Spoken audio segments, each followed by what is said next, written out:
Welcome back. So once more, a continuation of the fuel pump replacement job on the XK8 converter. So here's the tank before we go back in with it. You can see it looks like it's covered in a white powder, which it is. We're using a little bit of talcum powder to help slide it back in, because when coming out, this mat that they have on here for sound insulation and vibration, it gripped on the car extremely well. Almost felt like it had some more bolts holding it in. So we're going to try to make it a little easier to get it back in. But of course, just want to go over a few things while they're easy to see. So of course we have the connector here for the sending unit and the pump assembly. And then we've also got our main line here coming in. Right here, that's a vent. And that's a vent line, sorry. And then we've got the filler neck here over the side, of course, fuel cap, the grounding cable for the fuel tank ties in up here. And then when we flip this up, the spot that gives so many people trouble, this is a good view of it. So if you're working on one of these, you're going to have some trouble with these. These are quote-unquote quick release fuel lines. So your metal lines are actually going to have a knuckle on them, and as you slide them past, if I can get in here real tight hopefully, as you slide in past these little tabs, if you can see them, little bitty tab right there, there's 4 of them in there. As you slide past those, they are going to snap in behind the line, or behind that knuckle, and hold the line in place. And there's rubber seals inside there to keep the fuel from leaking out.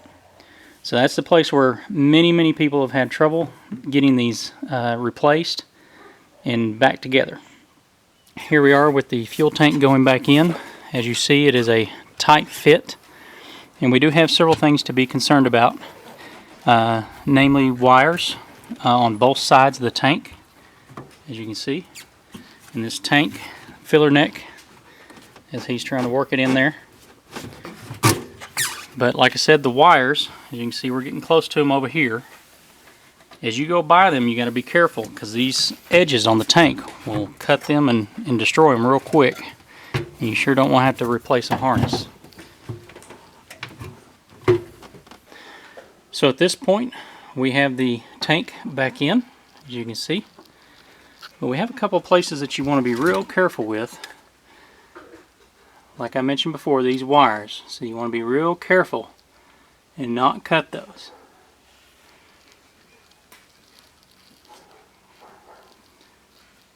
So we've got these wires over here as well. So you kind of want to pull those back as you're sliding it in. Now when we put the tank back in, like I mentioned before, we put some talcum powder on it to help it slide in, which helped a lot. It slid right back in, no problem, once we got it lined up. Now you have to get the fuel filler neck in place over in this corner and get the tank somewhat squared up. We found that getting the passenger side ever so slightly more in place than the driver's side, or further in than the driver's side, with it, having a slight angle, helped get it in. And then once we did that, it slid right in. Just want to point out these once more because they are such a pain to get in. So here we are, the tank is in place. We've got the lines about ready to go in. You can see they're kind of off canter a little bit. We're going to try to straighten that up. One thing we did note is it looked like somebody had already been in on this unit, because when we look at our coupe, it doesn't have quite the bending in the lines, as well as the placement of the lines is a little better. But quick notation, if you didn't note yourself, if you do this job, the line that has a slight bulge about 2 inches back, that one there is on the left side of the car, the driver's side of the car. The one that never bulges is on the passenger side or right side of the car. So we're also going to look at something else. I don't know how well you can see it, but these lines that hook onto the steel lines have had a little bit of chafing against this metal plate. Yep, as you can see there, he's pointing at. The hose actually had a little chafing against this sharp edge right here. So once again, I think it was it's just a real tight design, and whoever had worked on this car once before, I don't think they were being real cautious about how they got everything back in place. So it caused that to rub and kind of cut into the line. So we're going to do a little work on that line to protect it and keep any more damage from happening to it.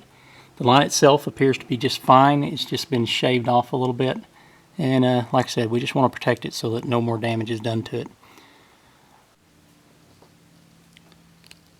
Fuel filler cap has a retaining plate, 3 Torx head bolts. You also have the filler neck boot here that's below this.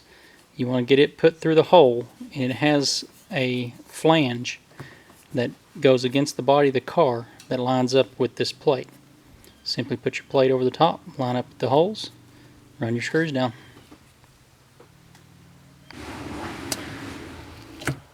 All we've got left to put back in place is our fuel lid lock, which goes right in here. And we also have some drain lines that will go back in this position here. And of course we have our ground, which will tie in right here. We've already put in our convertible top bay drain hoses.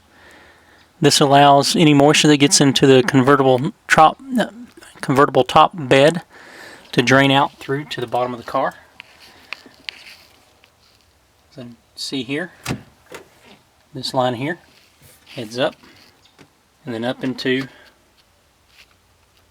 underneath the convertible top. And we have another one right over here. Does the same thing. It goes all the way to the trunk and out through the bottom of the trunk.